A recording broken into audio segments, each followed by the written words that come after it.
Bueno, muy buenas tardes. Nos encontramos con Monseñor Héctor Fabio Nava. Monseñor, estamos en la 38 Semana por la Paz. ¿Cómo ha sido ese impacto de esa Semana por la Paz y el aporte que tenemos desde la parte eclesiástica?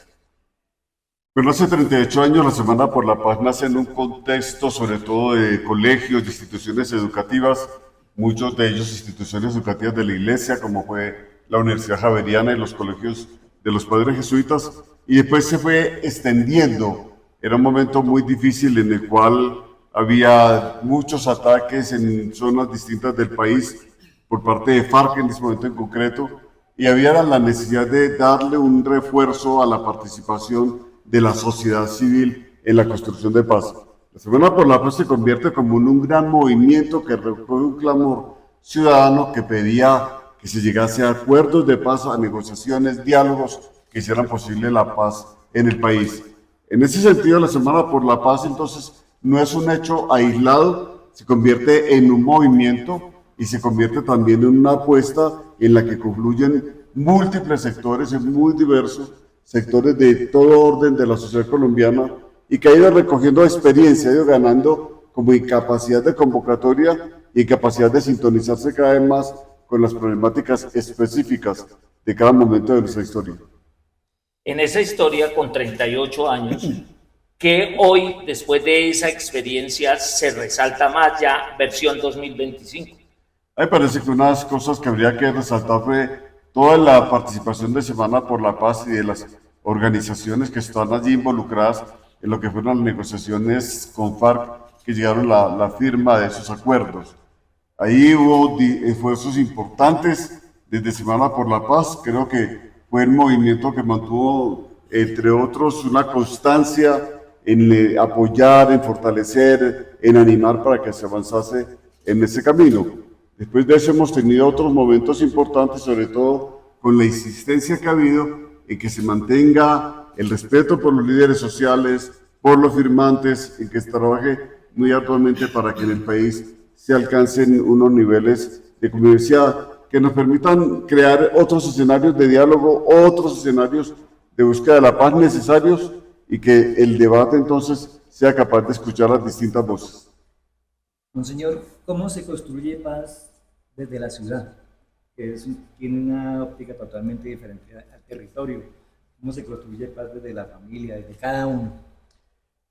Los territorios urbanos son indudablemente un desafío muy importante, porque la territorialidad urbana que se construye a partir de diversidades muy grandes por los puntos de origen de la gente, por las circunstancias como se llega a las ciudades, por la manera como se construyen las ciudades, que a veces es muy desigual, a veces es muy inequitativa, presenta entonces retos específicos. Yo diría, cuando hablamos de paz urbana, que es un concepto que se ha ido acuñando, sobre el cual se ha venido trabajando intensamente últimamente, cuando se habla de paz urbana se hace referencia entonces a las expresiones culturales, a las expresiones propias de la forma como se tejen las redes en el mundo urbano y cómo ese conjunto, esa multiplicidad de redes puede estar al servicio de construcción de una forma de convivencia, de una forma de relacionamiento que facilite crear un clima de convivencia, reconciliación y paz. Es diferente, claro, a lo que ocurre en los sectores rurales, pero no hay que olvidar que todas las violencias están conectadas, no son aisladas las violencias. A veces vemos las violencias en sectores rurales como dispersas y no. Las violencias que vimos están todas de alguna manera conectadas y ellas, en esa conexión que tienen, forman el gran conflicto que tiene nuestro país.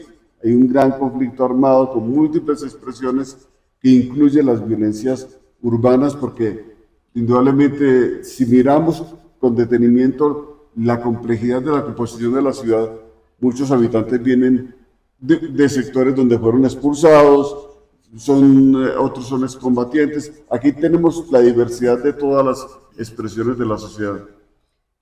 Usted habla de un tema muy etéreo, eh, las diversidades. Normalmente tiende a entenderse que las diversidades se relacionan con el tema LGBT no más. la diversidad.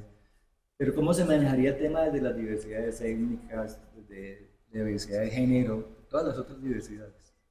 Ahora que hay un asunto es que se ha dicho mucho que el país es plural, es un país con múltiples regiones, con múltiples expresiones, y esa multiculturalidad y esa cantidad de expresiones distintas que tiene el país es lo que nos hace decir que somos una sociedad diversa. Es decir, hay múltiples expresiones que vienen de todos los niveles posibles, políticos, por ejemplo. Eso es una diversidad muy importante, la diversidad de expresiones en el mundo de la forma de ver la sociedad, de buscar alternativas y en la forma de enfocar lo que serían las posibles soluciones a crisis que hay en la sociedad, que existen, cómo se resuelven problemas que vienen del pasado. Entonces, por eso hablo de diversidad para decir, hay que recoger todas esas voces, esa polifonía de voces que están allí, expresadas de distintas maneras, para construir entonces una posibilidad de diálogo entre esas voces. Cerrarse es una opción y las ciudades a veces, lo urbano se lleva a que la gente se aísle, se cierre en su propio espacio, se meta en su propio grupo de identidades culturales, políticas, etcétera. Entonces, ¿cómo se abre una posibilidad de escucharse y de entenderse y construir acuerdos en medio de esa cantidad enorme de perspectivas y de maneras de leer la sociedad? Sí, una última pregunta. ¿Cómo se le pide a una persona del común que haga un aporte para la paz? ¿Qué se le pediría que hiciera? Desde una persona que tiene una vida, digamos, cotidiana, metida en el trabajo, en el estudio, que no ejerce un liderazgo como tal social, político, un liderazgo económico, cultural, etcétera, puede aportar muchísimo, porque aquí lo que se trata sustancialmente cuando hablamos de paz es de sumar voluntades. ¿Y cómo se suman voluntades? Cuando uno hace desde su propio ámbito todo lo posible para que sea constructor de paz y de reconciliación. Entonces, todos los ejercicios que hacemos en los niveles micros ayudan, así como los conflictos se entrelazan para formar el gran conflicto de la nación, también se entrelazan los distintos esfuerzos y voluntades para formar un clima de paz, de reconciliación. Entonces, eso nos lleva a nosotros a participar más activamente en la sociedad, a participar de manera consciente, informada, a participar de una manera que sea mucho más, que refleje mucho más la búsqueda que como nación tenemos que enfrentar, que es una sociedad diferente, con características de convivencia que permitan expresar la dignidad humana de todas las personas. Monseñor Héctor Fabio Henao, muchísimas gracias por ese aporte en ese acuerdo de voluntades en esta Semana por la Paz 2025 en Bogotá, donde estamos arropando precisamente la vida. Muchísimas gracias. Muchas gracias. Muchas gracias. Muchas gracias.